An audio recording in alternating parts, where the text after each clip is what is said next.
Hello, everybody, and welcome back to Cricket Unfiltered.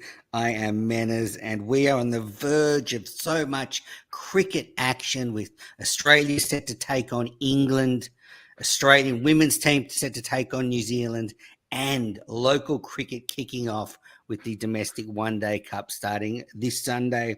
Lots of cricket news to run through. Joining me from the Emerging Cricket Podcast is Daniel Beswick. DB, welcome. Thanks for having me again, boys. Menace, Damo, how's things?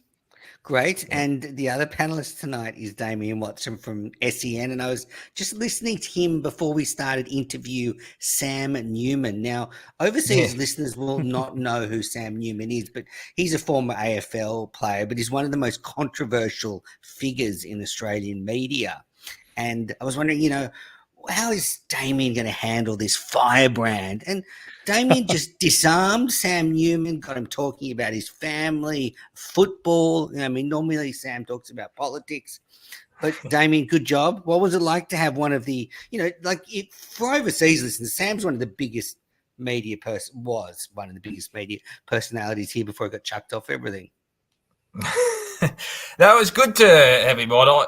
I wanted to talk about his football career because no one really ever speaks about it. And it's been in Melbourne particularly. Safer that way for a start.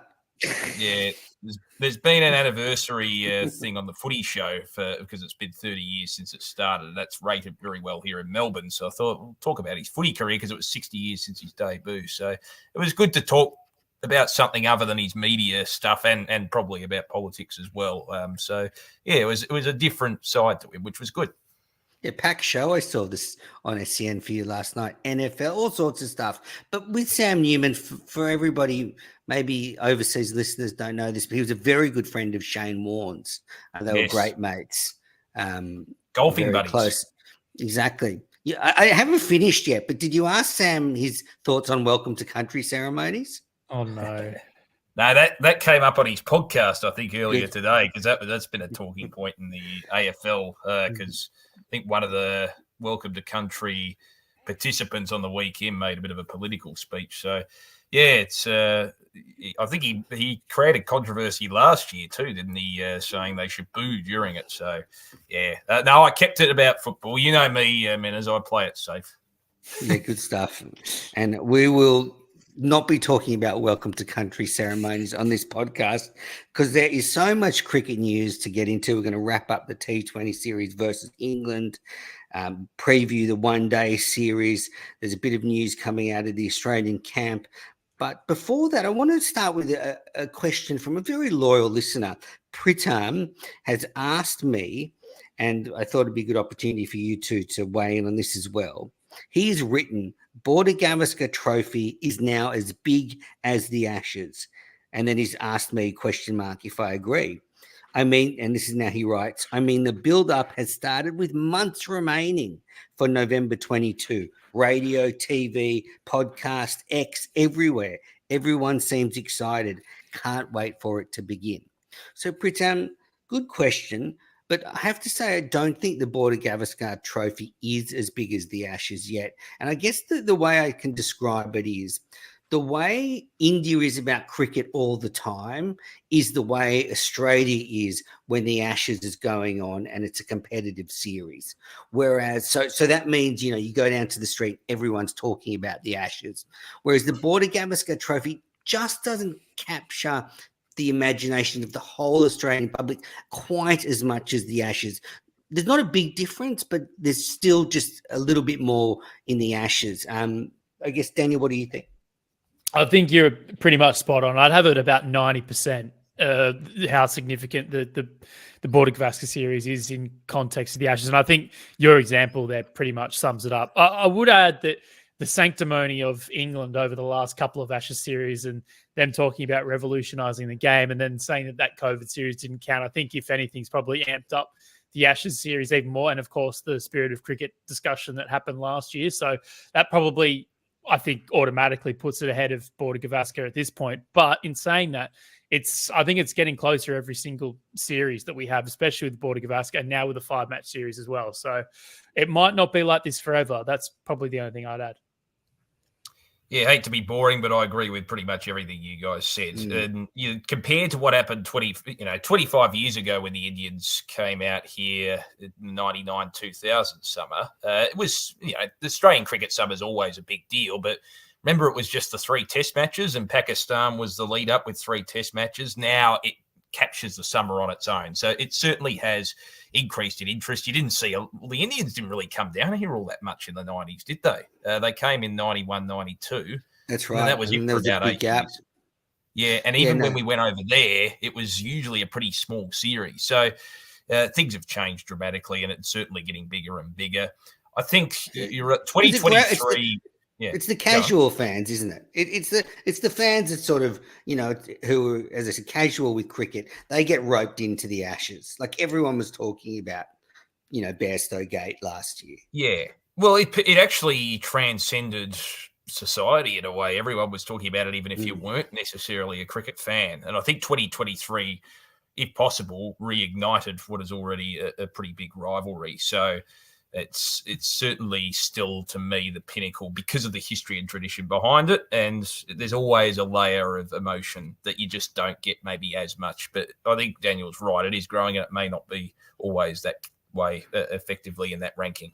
And that's no slight on India, but you can't fabricate, over 100 years of history. Yeah. You can't just click your fingers and have, the sort of richness that the Australia-England rivalry has. You think back to the depression in the 1930s where Don Bradman was this Australian icon as everyone suffered through poverty. His innings against England were a salvation, and then you think about the post-war recovery in 1948. I mean, these things just, are so much part of Australia's nationhood that, the Australia-India series just can't have that yet. But as you said, as time goes on, it will get bigger and bigger. It is a huge cricket series, but Pritam, not quite the Ashes yet. I mean, I like the Indians a lot more than English. And yeah, of course. All right, let's get into this.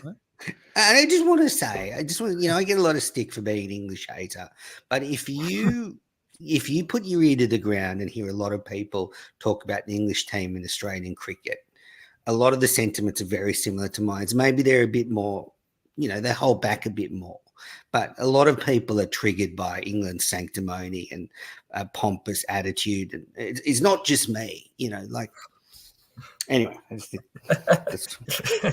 I think just before you move on, Metters, when Sandpaper Gate happened, I think certain elements of the cricket population felt somewhat similar about us because we were always seen to be the vanguard of what is arrogant Aussies. And there was a bit of an arrogance that maybe around Australia when they were dominating. So people were very quick, and I think that was part of the narrative in a way. People were very quick to jump on it. It wouldn't have been as big of a story, I reckon, if it was any other nation.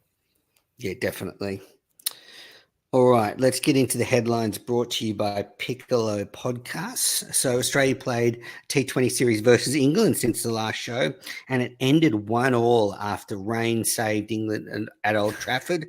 A moral series win for Australia because they were the away team, so you'd give them a slight edge in the series. In the first game, Australia made 179, England 151 in reply.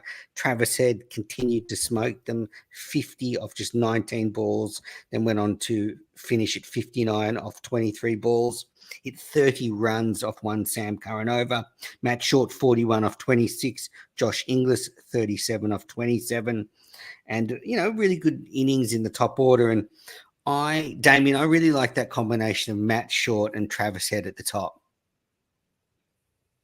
Yeah, and hasn't Matt Short really taken the opportunity and run with it as well? As you mentioned, great contribution with the bat, great contribution with the ball as well in that second game. I mean, it's only a small sample size, isn't it? But I've watched him playing for Victoria pretty closely over the last couple of years. Just like the way he goes about it. I like his attacking frame of mind. He seems to be that type of player that embraces that way of cricket in all formats. So I think it's just a reward for him. You mentioned, we were talking about Josh Inglis as well, made 42 off 26 in the second game. We were talking about him last week. So he pressed his case. Good series for him. Very good series. Yeah, I think so. But it's only a small sample size. So, I think we draw what we can off it.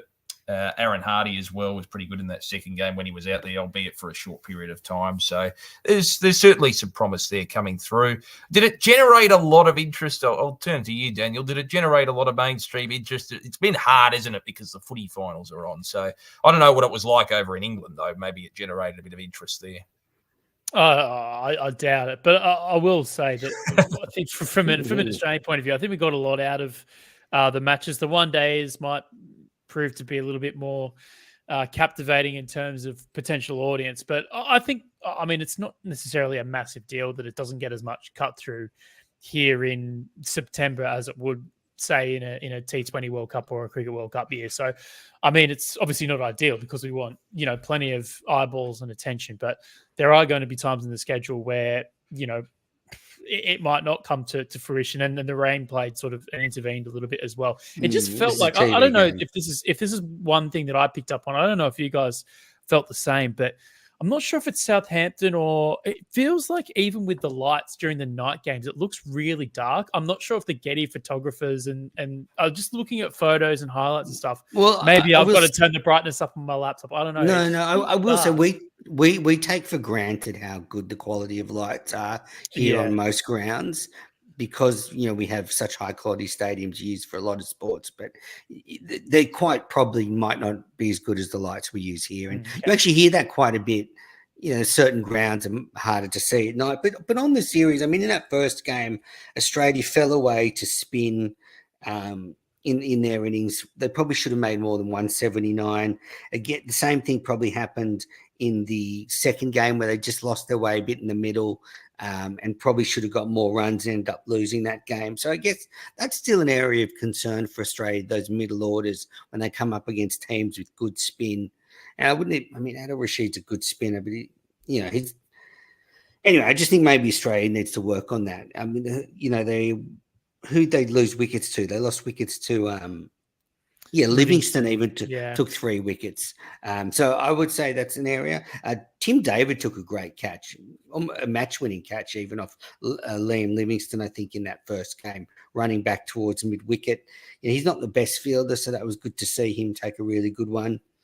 But in that second game, interestingly, Mitch Marsh was sick, and Australia only had 11 players to pick from, and Travis Head skippered the side, and we saw Jake Fraser-McGurk make his first international 50. He brought up 50 off just 29 balls, eventually dismissed for 50 off 31 balls, but terrific to see him fire after a quiet Scotland series. He pasted England. Ricky Ponting was in raptures in the Sky commentary box, and fantastic for him to get his international career off to a flying start now, so to speak. What do you think, Damien?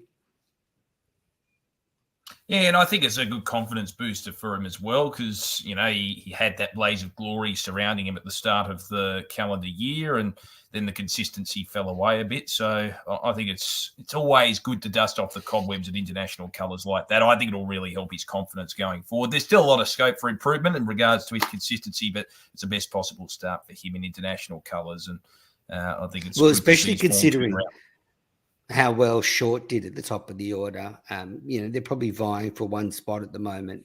So you probably think Short, with his all-round game, might just edge Fraser-McGurk at the moment. As you said, Short took 5 for 22 in that second game. So Australia made 6 for 193 and England made 7 for 194. Livingston, 87 off 47. And Jacob Bethel, who we've spoken a lot about on this podcast, 44 off 24. So England did win that second game, but then the third game was rained out. But yeah, I think the main things we learned in that series was that Matthew Short is probably going to be the partner for Travis Head moving forward. I think we almost have to kind of reverse engineer this. Like, let's look at it 2 years ahead with a T20 World Cup at that stage.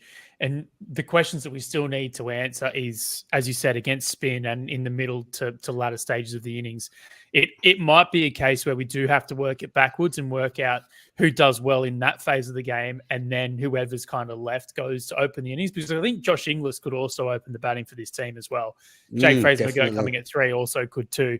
But is for the sake of the team, is it best if Josh Inglis comes in at like 5 or 6 and has to deal with sweeping and batting in that period rather than at the top? I think, yeah, it's great that we've got a lot of guys putting their hands up, and I think we got more out of this than we probably even imagined maybe at some point as well. But yeah, it kind of pushes down that point down the road a little bit of, yeah, what are we going to do, in 2 years' time when, we need a couple of guys to step up in that sort of jam in the middle.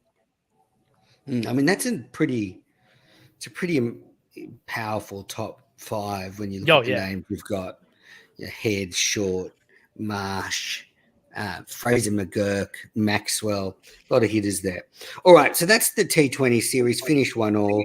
Shame, because I was kind of looking forward to the decider after the series was equalised, but anyway, rain saved England at Old Trafford again, like in the Ashes last year. But now we're playing the one-day series. So we're recording this Wednesday night. The first game is Thursday night, Australian time, then Saturday night, and then there's a few games next week. And actually, for Australian viewers, 2 of the games start at 8 p.m. and then the other 3 at 9:30 p.m. So it's not too bad. You'll be able to stay up and watch a few hours cricket. And if you're insane like me, maybe a bit more than that. You watch the entire thing, Ben, as we know that. I might nod off for a little while on the couch. But anyway, this Australian squad news. So Xavier Bartlett, unfortunately, was injured in that T20 series, so he's coming home. Ben Dwarshuis, friend of the show, has been added to the squad. And Cooper Connolly, the young Tyro, will stay with the ODI squad. And Australia have also called up young Marley Beardman from Western Australia. Now, this is a bolt from the outside. And I don't know, do you guys know much about him? Watched a lot of that under-19 World Cup that Australia won and was really impressed with him, actually, of the entire bowling attack and actually the entire team. We won the tournament, obviously. So between him, Callum Vidler of Queensland, as well as a guy who we'll probably hear a lot more of, Tom Straker, Raf McMillan as well, who plays, I think, at St. George. So there's a big crop. And Beardman played a little bit of WA domestic stuff last season as well. Probably a little bit early, but I mean, a great opportunity. He's there as a travelling reserve. He just, knocks about with some of the guys, and he probably knows quite a few of them from the WA setup as well. So, yeah, even if he doesn't get a game, I think he'll get a lot out of that, and I think it'll be good for the Aussies as well. Yeah, I think it's fantastic to see that sort of talent at underage level. And obviously, there is a fair bit of depth there. I watched the under-19s World Cup as well. It's always good to see these young guns coming through. Remember there was similar sort of raps on Jack Edwards. Remember there was all that buzz around him as an underage player. He was consistently getting centuries and played a lot of underage cricket and started underage cricket. And we've seen him carve out a pretty reasonable career with New South Wales. It is a big step, though, if you go from under-19s to consistently playing first-class cricket. Or domestic cricket in the shorter formats. So I always reserve judgment. I don't like to. I'm one of those people. It's probably a little bit of a contrast to the media in building up players too early. But I think there's obviously good signs there. But there is always that big step up when you go from under-19s level to the real stuff. I think I would also add too that fast bowling. I think bowlers in general. I think you can kind of accelerate through a little bit quicker and get to that stage maybe a fraction earlier. I mean, someone like Brett Lee is probably a good example historically as well. Batting seems to take a little bit more time. Pat Cummins as well. Batting in general just seems to take a little bit more time, and maybe Australia historically has probably been a lot harder for you to sort of jump into a team from a batting point of view. So yeah, again, just sort of pick up on your point there, Damo. I'm kind of the same. I wouldn't want to like us, to hype things up a little bit too quickly and too strongly. But yeah, I think, when you've got the tools, there's potential there to learn your lessons in the international game, I guess. Well, a couple of things. A very good coach of his. He's been mentored by Dennis Lilly over in the West. So that's a fantastic coach to have. Dennis Lilly's been doing a lot of work with Beardman, and he's a bit of a fast bowling guru. And his work, there was a great article by Dan Brettig about how Dennis has really worked on Marley Beardman's mental game and actually thinking about his bowling and way he attacks getting batters out rather than just running in and bowling. And you couldn't think of anyone better to coach a young fast bowler than Lilly. So very good for Beardman to have him in his camp. But I guess sometimes they like to bring a young player like this into the squad just to show them what they need to strive for as well. Like, here's Josh Hazlewood. Can you be like this? Can you be this kind of professional? Because that's what you need to aim for. And I think it's a really good thing. And I'm sure he'll learn so much from it. And I guess we'll see what benefit it has had over the summer if he can translate this into domestic cricket success. Yeah, agree. I think if you have that sort of exposure, that can only be a good thing. It'll be interesting to see, as I said, how he goes consistency-wise going forward. But yeah, it's sort of, it almost had probably as much publicity as the Australian team playing against England over the weekend. It actually hit the top viewed article list on a lot of the sports media websites. So it's interesting, isn't it, how people build up a player. Absolutely.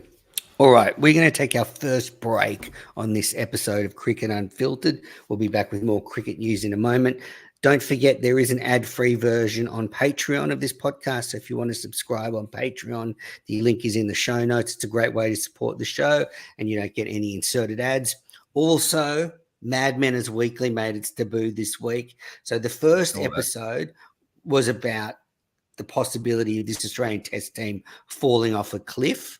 And yes, was it depressing? Maybe, but it was, I think, important discussion. And it's Mad Manners Weekly because I'm mad about cricket. And maybe sometimes I'll actually be angry. I'll be angry. But look, go and listen. That's going to be weekly during the summer. So they'll be live. They'll be on YouTube and Twitter and stuff as well. I'd love to hear feedback on those. All right, we'll be back after the break. You're listening to the Cricket Unfiltered podcast. I'm Manners. I'm with Daniel and Damien, and we are previewing the one-day series about to start versus England. Australia got 5 one-dayers. For England, no Josh Buttler. He's out with an injury, so Harry Brook will captain the side. And unfortunately, Ollie Pope is playing golf this week, so he's unavailable for the England ODI side. That's right, folks. Yes, he's playing in a celebrity golf tournament instead of playing in this one-day series, which fits. It fits in, which fits in with Bazball. Well, so it makes sense now that Baz has taken over the one-day side. Just go and play some golf. But into more serious news, Adam Zampa will play his 100th ODI against England tomorrow night. And a good quote in the cricket.com.au website, he says, ever since 2020, he's felt really confident in his ability. And I would agree with that. I think in the last 4 years, Adam Zampa has proven himself to be an incredible bowler in the clutch moments in the 2021 T20 World Cup and the 2023 50-over World Cup. He was absolutely superb. And that's how you judge, a bowler like Zampa, is how they go in the World Cups. And I actually wasn't sure he had this level in him. What do you think, Damien? Has he surprised you at all? Yeah, I think he surprised a number of supporters in general. To me, in these early days, he seemed to be, I could be off kilter with this, but he seemed to be maligned amongst supporters for whatever reason. Maybe it was just the flashy nature in which he went about it. There's an element of flamboyance to him, isn't there, in the way that he goes about it? Maybe that's grown over time as well. But you're right, he has stood up. Sorry? Well, those images of him kissing Stoinis and stuff in the dressing room, remember? Yeah, that's right. And look, he's built his way up too through the domestic ranks and the Big Bash, obviously. But to me, you're right. He stood up in the big moments as well. You go back to, I remember that game against Sri Lanka early in the campaign last year when things were looking a bit shaky for the Australians in 2023 in that World Cup. And remember, we beat Sri Lanka in the end, but people forget that, I think, wasn't there an opening partnership of about 150? Well, they were one for 175 Sri Lanka at one point, and Zampa was getting smashed in the early stages all across the ground, but he didn't drop his head. He maintained the course. he had pretty decent temperament. He managed to work his way back and actually make a contribution with the wickets that he took. From that point onwards, he really was a real focal point amongst the Australian bowling attack for the rest of the tournament. So to me, when you're tested, when things aren't going your way and the chips are down, you can recover from that mentally. That's a big testing point for me, which he passed and was probably a watershed moment for him in his career. Agreed. What do you think, Daniel, of Adam Zampa? Oh, huge fan. I think, if you were to look at the 2021 T20 World Cup, if he wasn't our best player, he was in the top 3. If you look at that 2023 Cricket World Cup that we won, if he wasn't our best player, he was in the top 3. I think just in terms of him just consistently sort of evolving as a bowler, especially in limited overs formats, obviously, I know that he still harbors aspirations of red ball cricket. I think in terms of his importance to the Australian side, pound for pound, I struggle to find anyone who plays a bigger role than him as the premier spin bowler in the team in situations where we need to break things up. When in fairness, we've got a good pace attack, but if you can't complement that with some excellent spin bowling in limited overs cricket, and yes, leg spin bowling in T20 cricket can be seen as a bit of a cheat code, but you need to be at the highest level to be able to sort of unlock that improvement and that sort of benefit of having leg spin in your team. And Zampa is in the conversation. Zampa is next to the likes of Rashid Khan, Adil Rashid, Shakib Al Hassan is just so crucial limited overs bowlers for their respective countries. And he's in the same conversation, and he does it in all conditions as well. It's not just in India or in UAE, as we've seen in South Africa at the T20 World Cup. In the West Indies in the T20 World Cup, he was pretty good, and he's pretty reliable. You're always going to get at least 8 out of 10 out of him every time he goes out onto the field, I think. Yeah, absolutely. And I think that the biggest compliment you can pay him is that Australia in spinning conditions for those tournaments we mentioned, 2021 and 23, have primarily gone in with just one main spinner, and that's Adam Zampa and Maxwell to be the second spinner. And when you do that, you're putting an incredible amount of faith in your number one spinner, because if they go the journey, then it's a very difficult job for the captain managing the rest of the innings. So it shows you how much they regard him, that he's been that one and only spinner in such clutch situations. A good team, 100 ODIs. They play a lot less ODI cricket as players of the past. So it's actually quite an achievement to get there. That's about it for the series. I know. So Steve Smith and Marnus Labuschagne and some of the ODI squad members have come back into the side. Stark's over there. So it's going to be more of our regular team. You'll see some familiar faces. And Steve Smith was quoted in the paper as issuing a warning to Lord's members.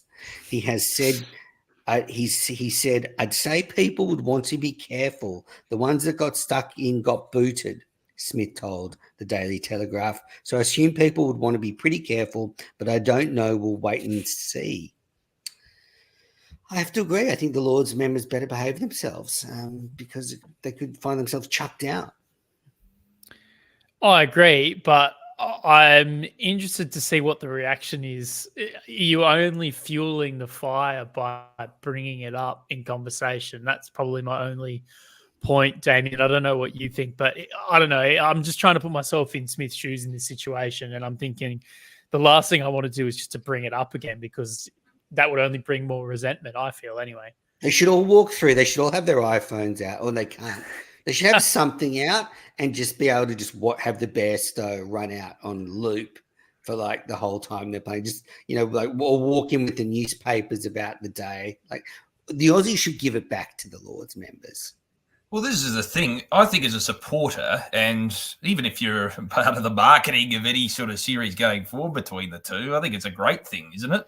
To try and, sure, there's the distastefulness of it, but to build up the rivalry, I think it's been great for the rivalry between the two nations in terms of the game of cricket. So I think from a publicity point of view, I think it's a good thing. Maybe that's part of why he said it.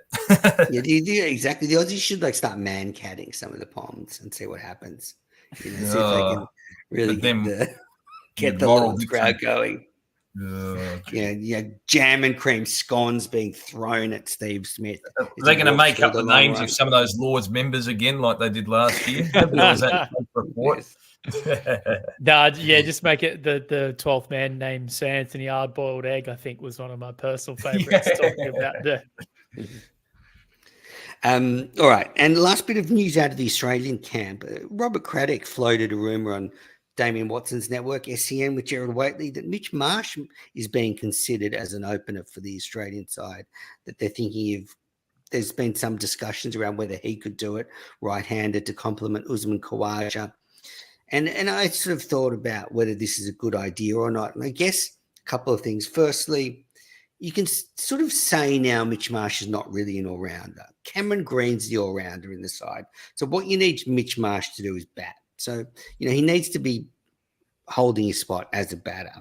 And then the other thing is, could he do like a Shane Watson and, go to the top of the order at the back end of his career and be that aggressive Michael Slater-esque batter, not person, and really, do wonders up the top there. So Daniel, I guess, where do you see Mitch Marsh as an opener? It's funny, when I looked at the pre-episode notes and I saw this point being thrown up, I thought we were talking more from a white ball standpoint. And now that you've sort of thrown it at me from a red ball standpoint, I can't say I see it, in fairness. Look, I've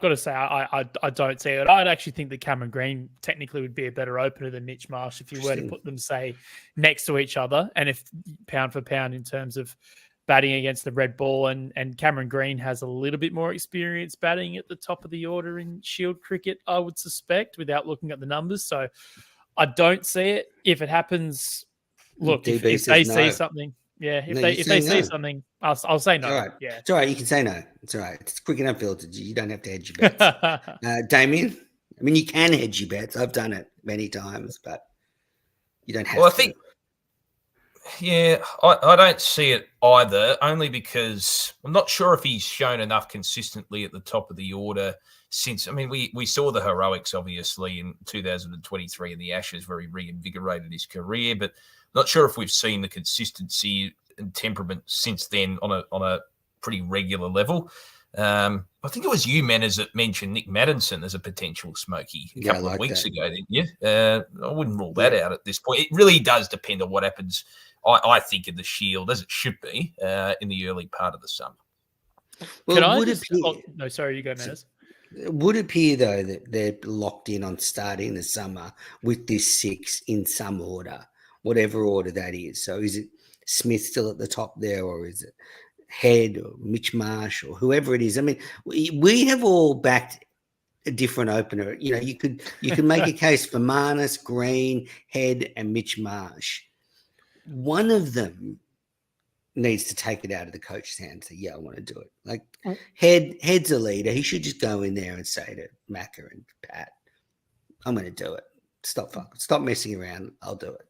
I'm glad you brought this up, because I've thought about, we talked about Travis Head opening last week, and I've thought about it a little bit more. And now whilst I think it is a good option, are we losing that aggression and that little counter punch that Head can have when he bats at, say, 5 or 6, when the ball's a little bit older? And maybe there's a case of him having to bat with the lower order as well. If we do lose 1 or 2 wickets and he's got to bat with, say, 8, 9, 10, 11, do we lose that by having Travis Head open the batting? I'm for it, but I'm just thinking, is that the potential sort of cost you have to sort of pay up to have Travis Head opening the batting? And do you just get that counter from a Mitch Marsh, Cameron Green combination at 5 and 6, and then obviously whoever keeps at 7? Agree. I mean, there's going to be a trade-off somewhere. You're going to risk a player, so you're going to risk Head, who's been successful, or Marsh. But yeah, anyway, just an interesting one that Crash floated. And I did think of Shane Watson. I never really thought of Shane Watson as an opener. But, the one advantage that Mitch Marsh would have is he'd go out there, there'd be lots of gaps in the field. There'd be a ton of gaps, So if he edged one, he'd be out, and he's good at doing that, and he's good at getting wrapped on the pads. But if he gets a middle on it, it's going to be 4 runs. So anyway, think about it. Come back to me. If you're listening, let me know. Right, next bit of cricket news, and now this is a bit we all love doing as broadcasters because we can pull apart another cricket commentator because there's been a huge move. Darren Lehmann has quit coaching and signed with the ABC. Quite a stunning move. He left the Brisbane Heat and Queensland a year early. He was the assistant coach for both of those teams, and there's been some changes there with Johan Botha taking over as coach. And I think Lehmann felt that there was I read from this that change was happening and he realized better to step aside now and let the new sort of regime take over, and he was offered a job now at ABC, and so he will be commentating with them over the summer. And it's a big get from them. They've had quite a few retirements over the last couple of years. Ian Chappell, a big one that they've lost. And I guess what my thoughts around Darren Lehmann is he's a good commentator, but he does struggle. He does become a bit of a cheerleader for the Australian side. That's how I feel listening to him sometimes. What do either of you think? Damien, I know you love to weigh in on commentary. Like video watch.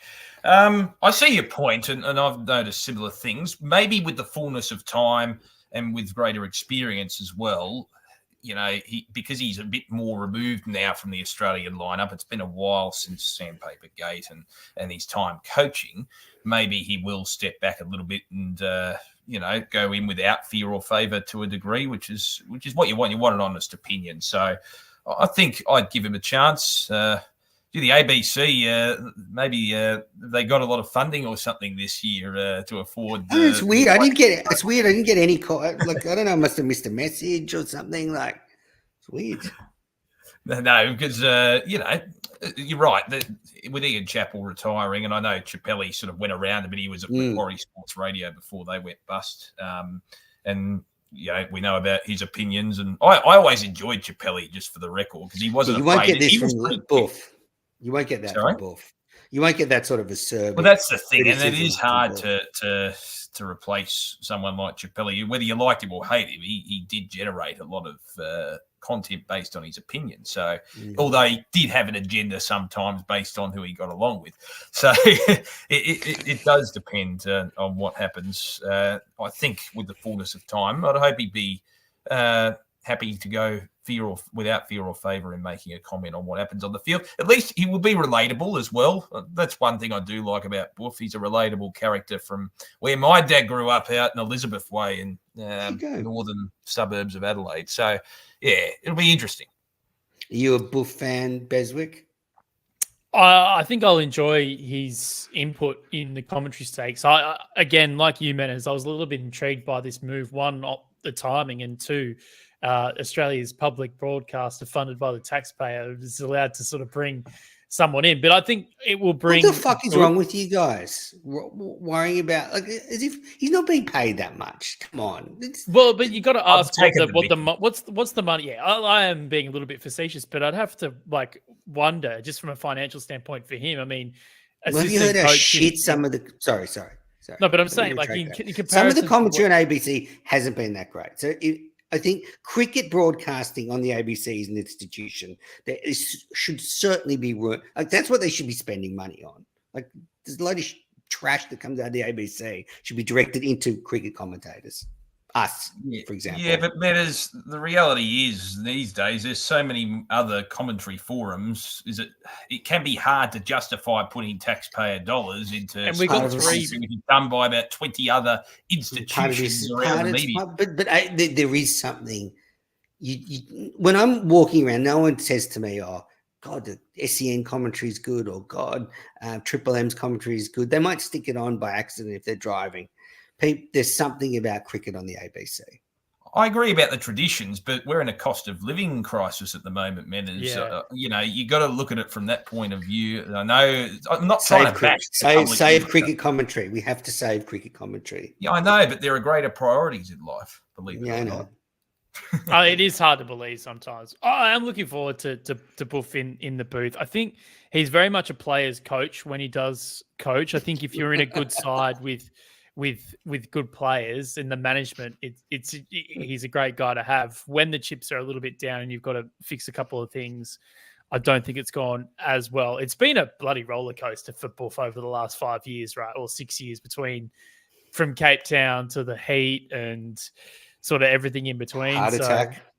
Yeah, he's had quite an eventful 6 or so years. Maybe the less stress than coaching commentary gig is where he wanted to go. But the Johan Botha appointment also, I think it also brings questions on that as well. Like what are the Heat in Queensland getting out of someone like Johan Botha? What's he bringing to the table in comparison to what they've had up in Queensland over the last 3 or 4 years? I mean, they haven't really particularly been amazing up there. I mean, they won the BBL last season.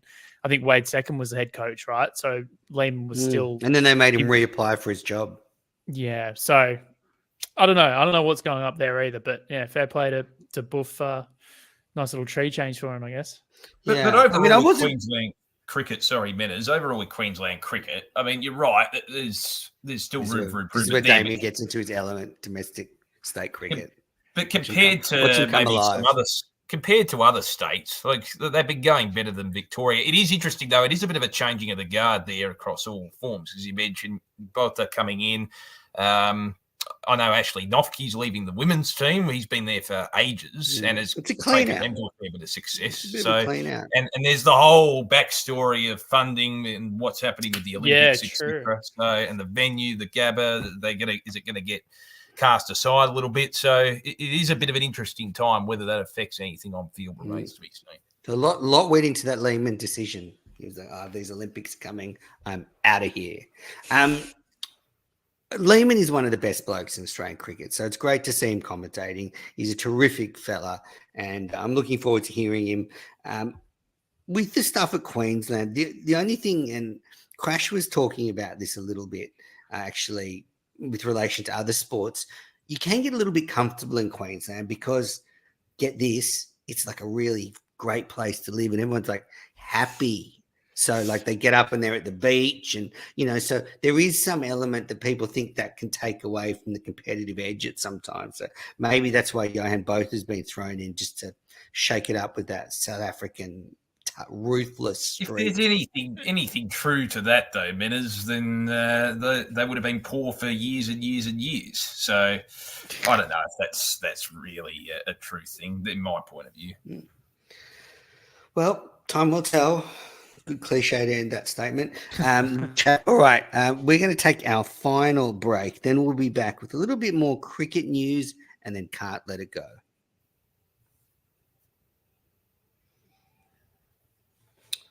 You're listening to the Cricket Unfiltered podcast. I'm Menners. I'm with Damien and Daniel, and we are going through the cricket headlines and some great news for women's cricket. The ICC has announced that basically the prize money now between men's and women's cricket is equal. And for the upcoming Women's T20 World Cup, the prize money is basically the same as the men's T20 World Cup. When you go into the figures, it's a little bit less, but the ICC claim that is because there are less teams and less games, so there's probably quite a bit less revenue or whatever it is. But they're basically saying pro rata, it's the same. I guess that's the way they're calculating it. And that's fantastic. Australia did it for the 2020 World Cup. They topped up the prize money, so it was the same as the men's. And it's a fantastic move. Yeah, and I noticed, haven't they made a change to one of the fixtures where Australia might be playing a little bit earlier? Is it against Sri Lanka, Daniel, from memory? Yeah, that start time will now be at 8 p.m. So hopefully there'll be a few eyeballs on it. It's just the two fixtures. Australia, Sri Lanka has just switched with the other fixture that's being played on that day. It's the only change to the fixtures that they made. But yeah, Damo's right. Yeah, so it'll be interesting to see now that because they'll start once the footy seasons are over, because traditionally, and I know we're going to talk about the upcoming series against New Zealand, which is a precursor to the T20 World Cup, but it'll be interesting to see whether it gets eyeballs in that sense, because it has rated well, I suppose, on TV at night time when there is a bit of a window. I know the NBL. It's on Prime, though. This is on Prime. This is we get back. Yeah, I know, and that's the Prime challenge. Yeah, I'm a Prime fan. For me, every streaming service makes no difference, but it is conditioning yourself and remembering. And yes, but does it take away from that mainstream audience who, because I agree, Prime is probably the second most popular provider, right, in terms of streaming, but you still have to go and look for it. Whereas there's still that casual fan who watches free-to-air TV who might be flicking through the channels when they're bored as batshit on a Saturday night, Mendes, or whatever. Well, I mean, I will tell you, I put on, so the first thing I do is I put on KO and see if there's cricket to put on. All day, every day. Yeah. It's mostly, this will be no surprise to anyone that listens to the show, but that is how I live my life every day. And like, for example, this week, for a couple of days, I forgot the CPL was on YouTube. So I was watching replays of the T20 Blast final and all sorts of shit. And then I was like, oh no, there's actually live CPL on YouTube. And that's what you're saying, Damien. Like, you just have to remember to, jump on Prime. It's not in front of you. But anyway, so that's good that they moved it. And the more it's on Prime, the more people will get used to it.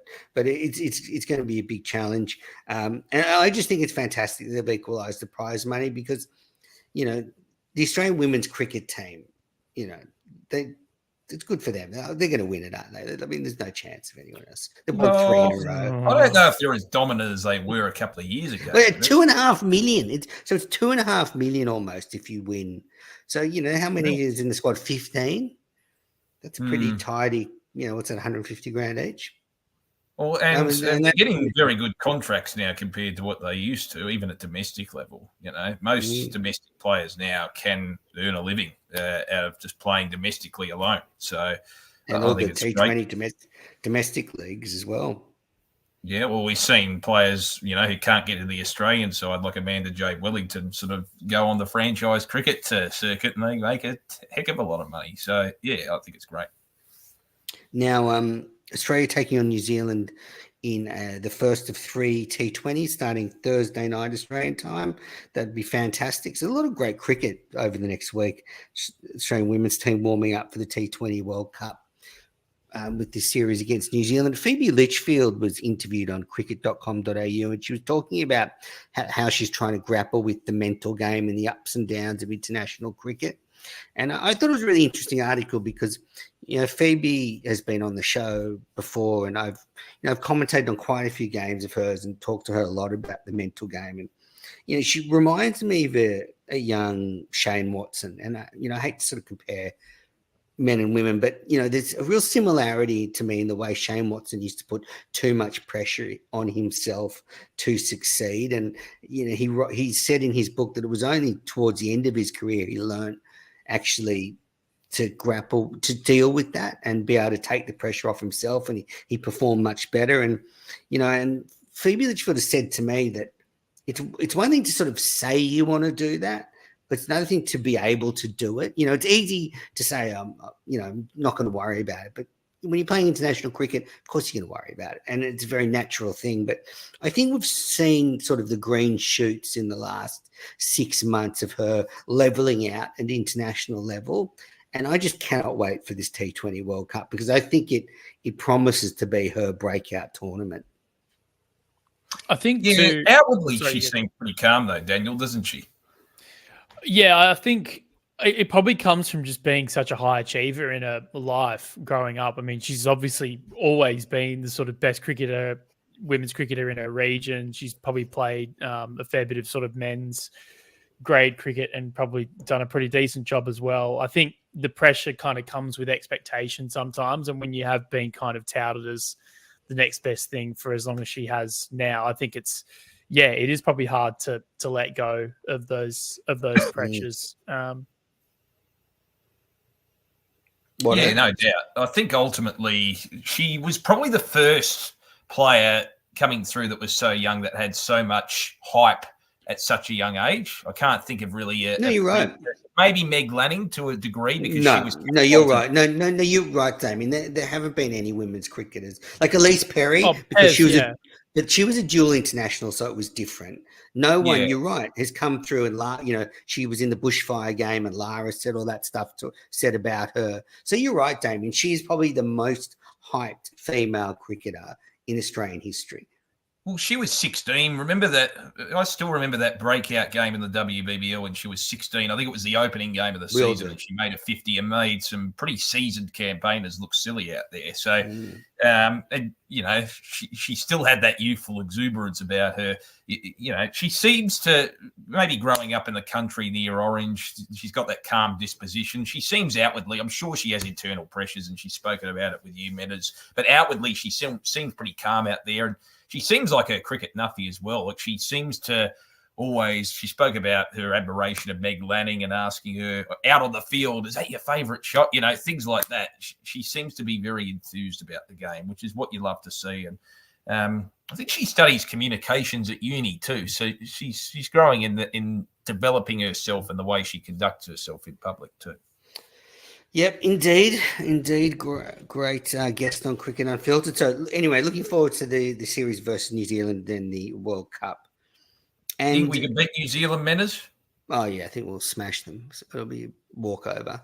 But then on Sunday, the one-day domestic cup begins. The defending champions, Western Australia, playing New South Wales at Cricket Central in Sydney, and then there's a couple more games next week. So footy's winding down, footy's sort of dragging the chain to the finish line, and cricket's about to take over.